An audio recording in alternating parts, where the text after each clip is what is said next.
होती है, इसकी ये जो हिस्सा रहता है इसमें ऊपर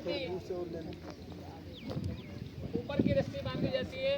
इसको कहते हैं हेली यार्ड। क्या कहते हैं इसको? हेली यार्ड। यहाँ पर एक फंदा बांध दिया जाता है, इसके अंदर सीट बेल्ट बांधा जाता है, सीट बेल्ट लगाई जाती है। सीट बेल्ट गांठ सबको बताई गई है, वो सीट बेल्ट गांठ इसके अंदर बांध दी जाती है। और इसको जो है ये नीचे वाली इसको ये नीचे वाली रस्सी से कनेक्टेड किया जाता है। इस रोप को कहते हैं ले यार्ड। कौन सी यार्ड कहते हैं? ले यार्ड। ये ले यार्ड कहलाती है।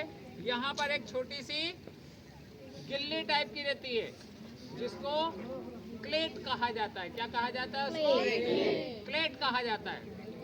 तो छोटी सी गिल्ली लगती है, जिस प्रकार से आपने क्रिकेट की गिल्लियां देखी है उस प्रकार से या हम गिल्ली डंडे खेलते हैं, उसके दोनों मुंह छोटे रहते हैं, बीच में उठी हुई रहती है और दोनों के बीच में रस्सी बांधने के लिए कटआउट टाइप का रहता है।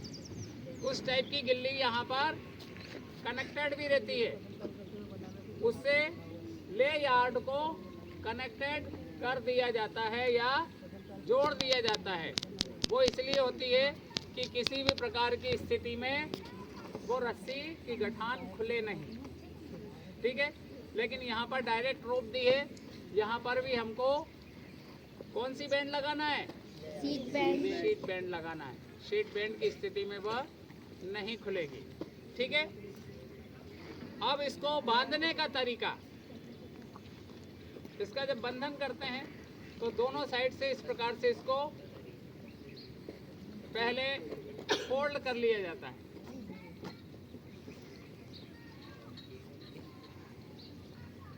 कोई भी ध्वज जो है वह साफ स्वच्छ अवस्था में ही उपयोग किए जाना चाहिए। इसमें किसी भी प्रकार का दाग लगा हुआ नहीं होना चाहिए। किसी भी प्रकार की टूट फूट अगर हो गई है तो हमें तुरंत वो झंडा बदल देना चाहिए और जो खराब झंडा है उसका सम्मान पूर्वक निष्पादन कर देना चाहिए। निष्पादन करना यानी उसको ऐसा नहीं कि कचरे में डाल दिया, कचरे में नहीं डालना है। आप उसको सम्मान पूर्वक अग्नि को समर्पित कर दो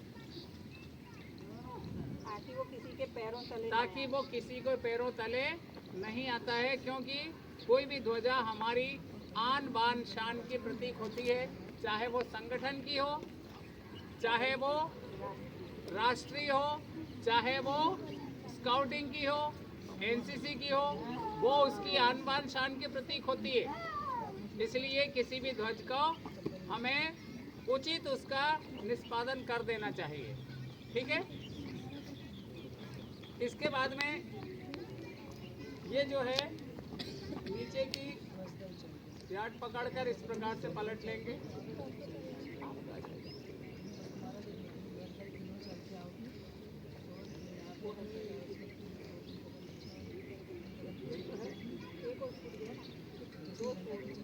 हाँ, दो छोड़े ना तो एक तो छोड़ना ही, एक ही लेना है। ये इसको इस प्रकार से मिला दिया। अब आप यहाँ पर देखेंगे कि एक भाग लंबा है, पलट के दिखा, एक भाग लंबा है और एक भाग छोटा है।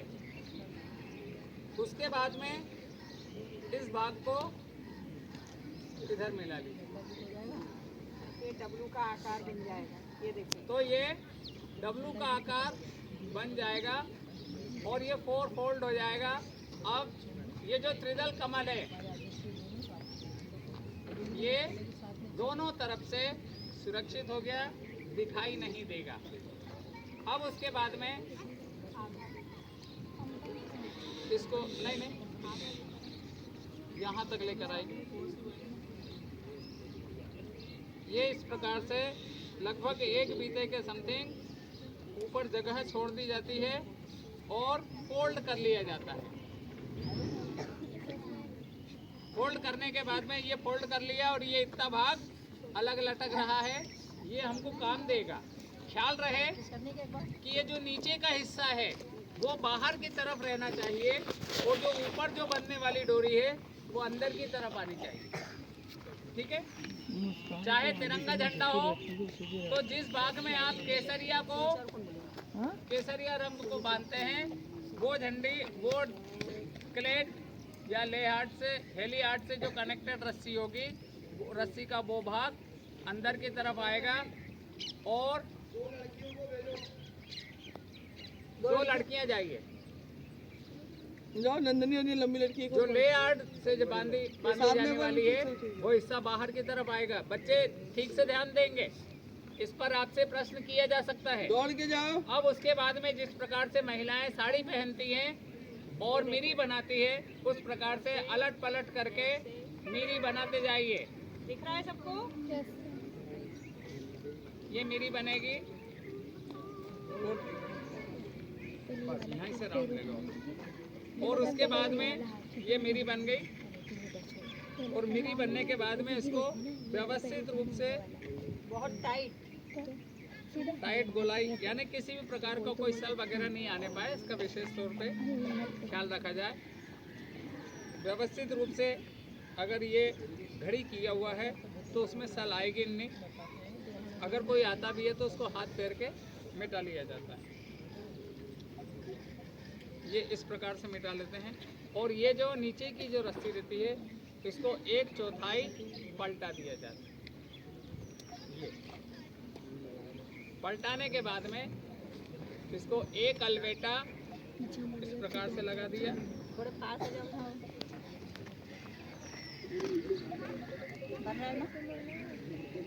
ये इस प्रकार से अलवेटा दे दिया, और ये जो हिस्सा है इसको इसके नीचे से निकाल दिया जाता है।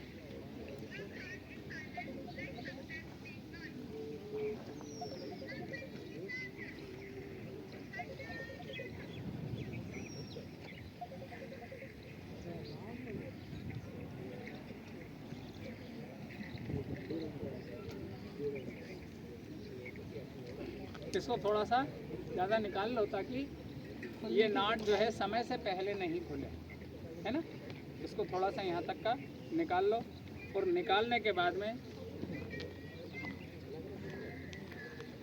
जो भाग हमको हेली हार्ट से कनेक्टेड करना है, कभी भी ख्याल रखें सामान्य व्यक्ति का दायां हाथ ज़्यादा एक्टिव रहता है। तो जब झंडा ध्वजारोहण किया जाता है तो उसका दायां हाथ ऊपर उठेगा, तो दाएं हाथ की तरफ बाएं हाथ की तरफ की जो रस्सी रहती है उसको ऊपर वाले भाग से कनेक्टेड कर दिया जाता है।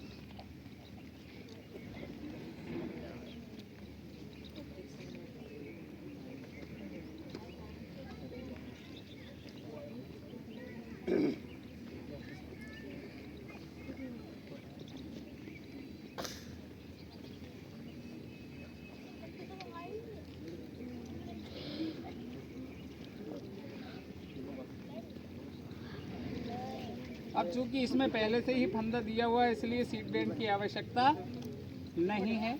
जैसे मैं बोलूँगी ध्वज दल मैम फोन आ रहा है, फोन। 2 या 3 कदम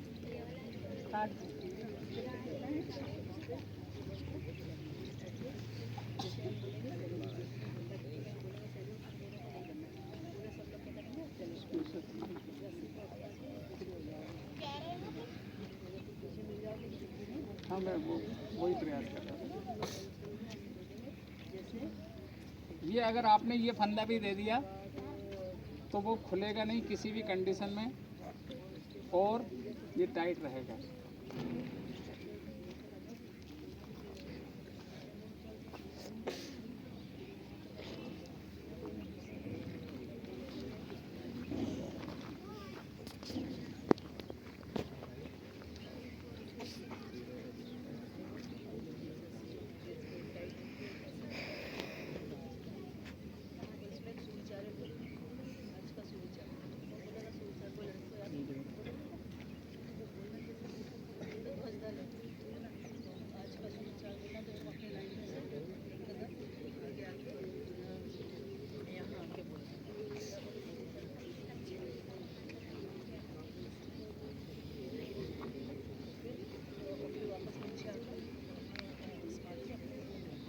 अब इसके बाद में इसको धीरे धीरे झटके से नहीं चढ़ाया जाता है, कभी भी इसको धीरे धीरे चढ़ाया जाता है, क्योंकि झटका देने पर धोखा हो सकता है और समय से पहले ध्वजारोहण हो सकता है।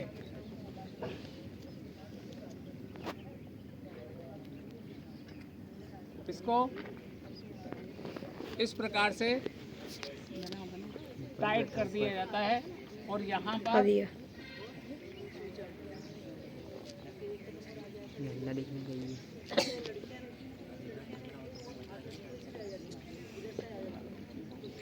मेरे घर भी कैमरा है।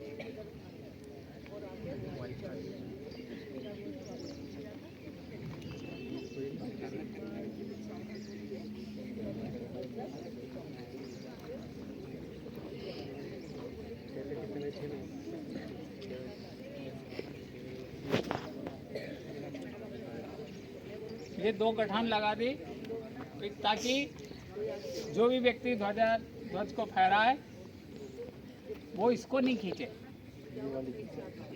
देख रहे हैं, सब लोग समझ रहे हैं? गाइड सेक्शन, आप भी ध्यान दीजिए कि इस प्रकार से ध्वज बांधा जाता है। अब